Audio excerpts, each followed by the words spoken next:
नमस्कार दोस्तों, स्वागत है आपका एक बार फिर से ब्रेन रूट क्लासेस के अंदर।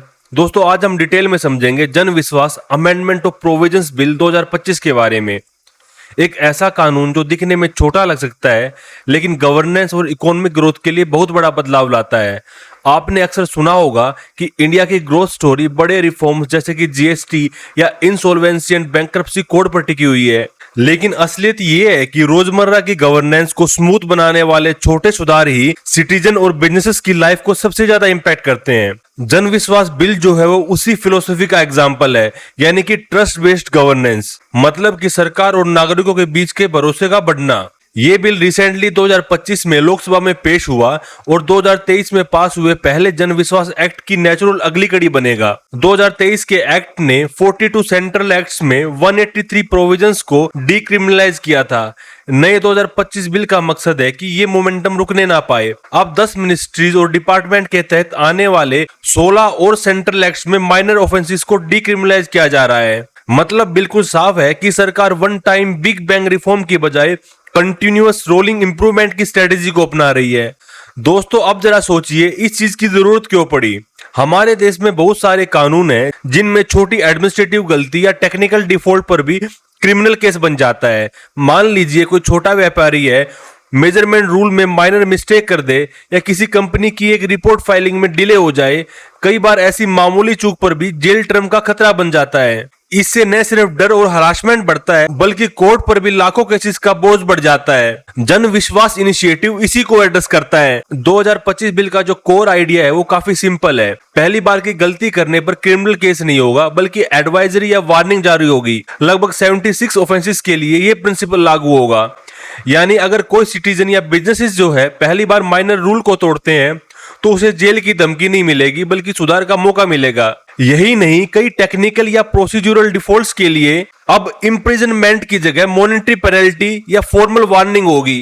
टी एक्ट 1953 और लीगल मेट्रोलॉजी एक्ट 2009 जैसे कानून में 2023 में जो रिलैक्सेशन शुरू हुई थी उन्हें अब और भी आगे बढ़ाया गया है। पेनल्टी सिस्टम को भी रैशनलाइज किया गया है। अब जो है फाइनल ऑफेंस की सीवियरिटी के हिसाब से ही इसको डिसाइड किया जाएगा। इसके अंदर एक और स्मार्ट फीचर है, वो है ऑटोमेटिक फाइन रिविजन्स। हर 3 साल में फाइन और पेनल्टीज जो हैं वो अपने आप 10% बढ़ जाएंगी। इससे पार्लियामेंट को बार बार अमेंडमेंट्स करने की जरूरत नहीं पड़ेगी और पेनल्टीज इन्फ्लेशन एडजस्ट रहेगी। सबसे इंटरेस्टिंग चेंज है एडमिनिस्ट्रेटिव एडजुडिकेशन। अब specially designated officer minor cases को हैंडल करेंगे। कोर्ट का चक्कर नहीं लगाना पड़ेगा। इससे जुडिशरी पर बोझ कम होगा और डिस्प्यूट जल्दी निपटेंगे। दोस्तों इस चीज को कहते हैं प्रोसेस रिफॉर्म्स, यानी सिस्टम के नट्स एंड बोल्ट्स को ठीक करना। अगर बात करें स्ट्रक्चरल रिफॉर्म्स की, जैसे कि जीएसटी, वो जो है पूरी इकोनॉमी की आर्किटेक्चर को बदल देता है, जबकि प्रोसेस रिफॉर्म्स जो हैं वो एग्जिस्टिंग सिस्टम को एफिशिएंट बनाते हैं। इकोनॉमिक सर्वे 2020-21 ने साफ कहा था कि ऐसे छोटे छोटे बदलाव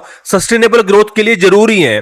पेपर वर्क कम होता है, करप्शन की गुंजाइश घट जाती है और कॉम्पिटिटिवनेस जो है वो भी बढ़ती है। दोस्तों अगर हिस्ट्री में देखें तो कई सक्सेसफुल प्रोसेस रिफॉर्म्स ने मैसिव इंपैक्ट डाला है, जैसे कि डायरेक्ट बेनिफिट ट्रांसफर डीबीटी। इसने सब्सिडी लीकेज को रोककर अरबों रुपए बचाए हैं।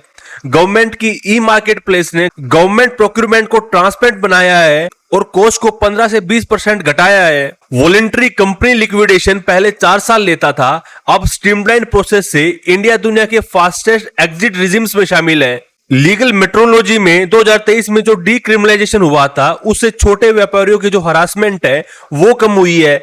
जन विश्वास 2025 भी उसी ट्रेडिशन को आगे बढ़ाएगा। दोस्तों अब इस बिल की सिग्निफिकेंस को समझते हैं। सिटीजन्स के लिए इसका मतलब है स्मॉल मिस्टेक्स पर क्रिमिनल केस का डर नहीं रहेगा, जल्दी रिजोल्यूशन होगा और हरासमेंट के अंदर भी कमी आएगी। बिजनेसेस के लिए इसका सीधा फायदा है predictable rules, lower compliance cost और इन्वेस्टर फ्रेंडली माहौल। गवर्नेंस के लिए कोर्ट्स का बोझ घटेगा, जजेस सीरियस डिस्प्यूट्स पर फोकस कर पाएंगे। कुछ लोग ये सवाल भी पूछते हैं कि ये स्टेप जो है सिर्फ बिजनेसेस को इजी पास देने वाला कदम है। इसका जवाब है बिल्कुल नहीं। फाइन और जो पेनल्टीज है वो पूरी तरीके से खत्म नहीं हुए हैं। अगर कोई बार बार नियम तोड़ेगा तो इंक्रीमेंटल पेनल्टीज और हायर फाइन्स जो है डेटरेंस को बनाए रखते हैं। ट्रस्ट बेस्ड गवर्नेंस का मतलब नो रूल नहीं है बल्कि फेयर रूल है। ये जो कंटिन्यूअस सिंप्लीफिकेशन है इंडिया जैसी फास्ट ग्रोइंग इकोनॉमी के लिए काफी क्रिटिकल है। इनोवेशन जो है तेजी से होती है, नए सेक्टर जो है हर साल उभरते हैं। अगर ऐसे में कानून जो है रिजिड रहा और आउटडेटेड रहा तो इससे ग्रोथ रुक सकती है।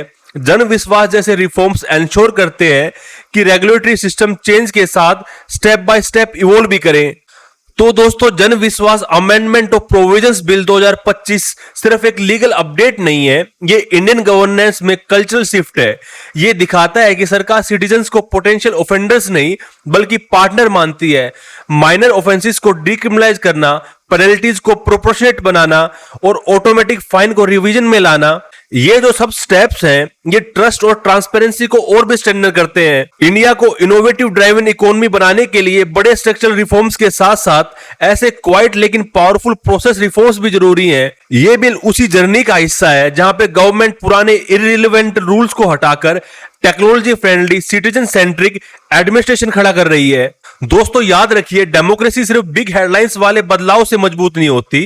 रोजमर्रा की ईज ऑफ लिविंग और ईज ऑफ डूइंग बिजनेस को सुधारने वाले ऐसे रिफॉर्म्स, ये जो है असली डिफरेंस क्रिएट करते हैं।